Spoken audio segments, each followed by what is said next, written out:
안녕하세요. 태훈입니다. 오늘은 사계절 중 겨울의 기운이자 시간대로는 밤의 기운들인 해자 축에 대해 살펴보시겠는데요. 우선 양력으로는 해월이 11월이고 자월은 12월, 그리고 축월은 양력 1월이 됩니다.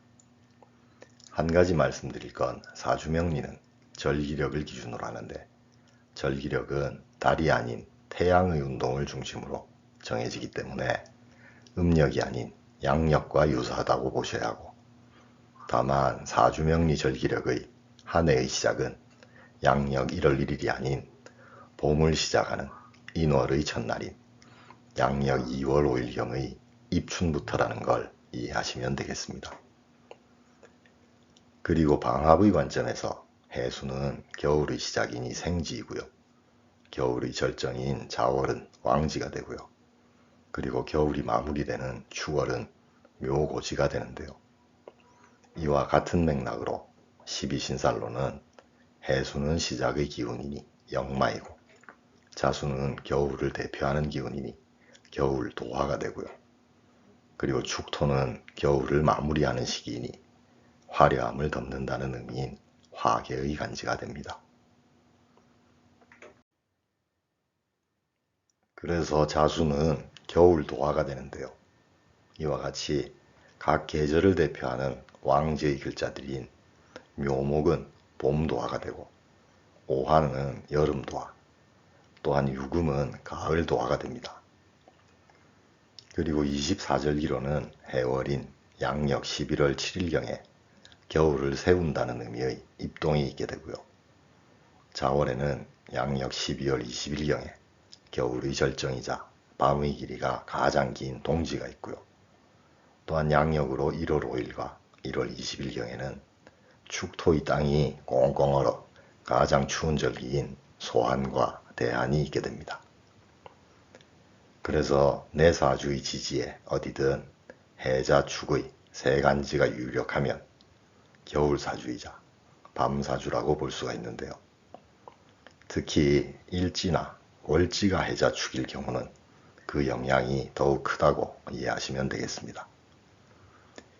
여기서 겨울 사주가 되면 아무래도 좀 수동적이고 기운이 위축된다고 볼 수가 있겠는데요.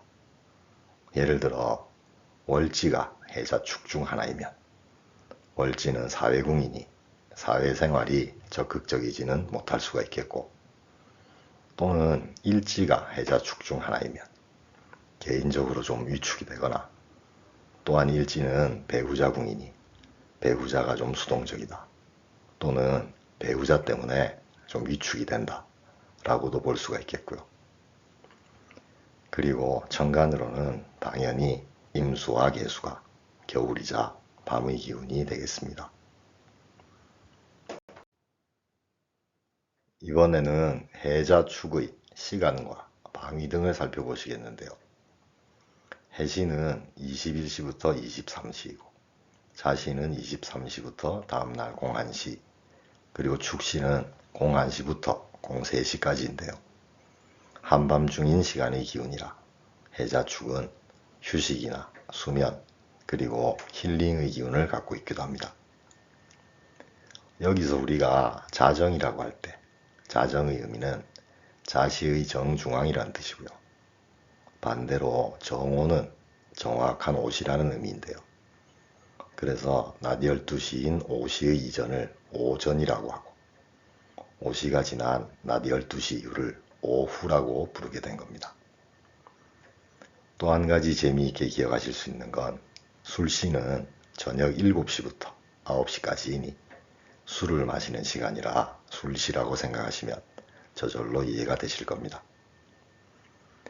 그리고 시간의 관점에서도 아침, 점심, 저녁, 그리고 밤을 대표하는 시간들인 자, 오, 묘, 유시는 각각 아침도화, 낮도화, 저녁도화, 그리고 밤도화로 보시면 되는데요.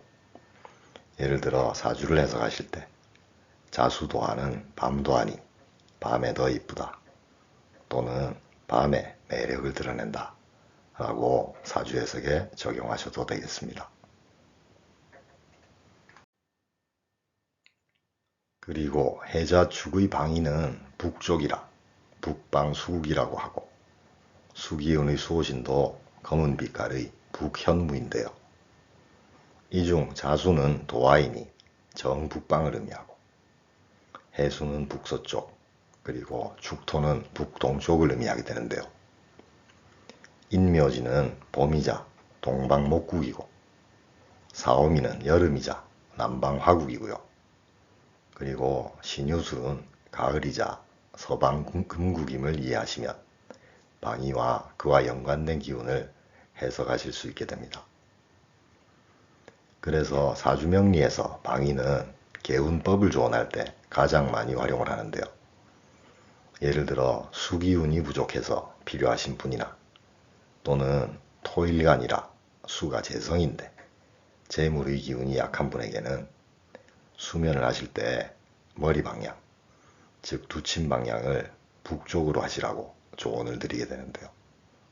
이와 같이 각 방위는 오행의 기운과 연결되어 있다는 걸 이해하시면 되겠고요. 또한 개운법은 제대로만 활용하시면 웬만한 부적보다도 훨씬 효과가 있다는 걸 참조하시면 좋겠습니다. 그리고 한난조습, 즉 조후의 관점에서 해자축 세 글자는 공통적으로 차갑고 습한 한습의 기운을 가진 간지들인데요. 그래서 해자축이 유력한 겨울사주의 분들은 대운이나 세운에서 화의 기운이 들어올 때 그동안 꽁꽁 얼어있던 힘든 상황들이 해소가 되고 비로소 뜻한 대로 일이 풀리는 운기가 됨을 참조하시면 되겠습니다. 그리고 물상으로는 해수는 바다나 호수의 물상이자 기운이고요. 자수는 깨끗한 정제수나 결정의 기운이라고 보시면 되고요. 축토는 꽁꽁 얼어있는 땅인 시베리아 동토라고 생각하시고 사주에 적용을 하시면 해석이 정확하게 되고 또한 한습의 문제에 대한 해결 방법도 찾으실 수가 있게 됩니다. 오늘은 여기까지 겨울이자 밤의 기운인 해자축에 대해 이해해 보셨는데요. 다음 시간에는 해수부터 시작해서 해, 자, 축 각 간지와 다른 관지들과의 관계인 합과 충, 형, 그리고 원진 관계에 대해 이해해 보시도록 하겠습니다. 오늘도 영상을 시청해 주셔서 감사합니다. 구독과 좋아요는 계속되는 영상 제작에 큰 힘이 됩니다. 꼭 부탁드립니다. 감사합니다.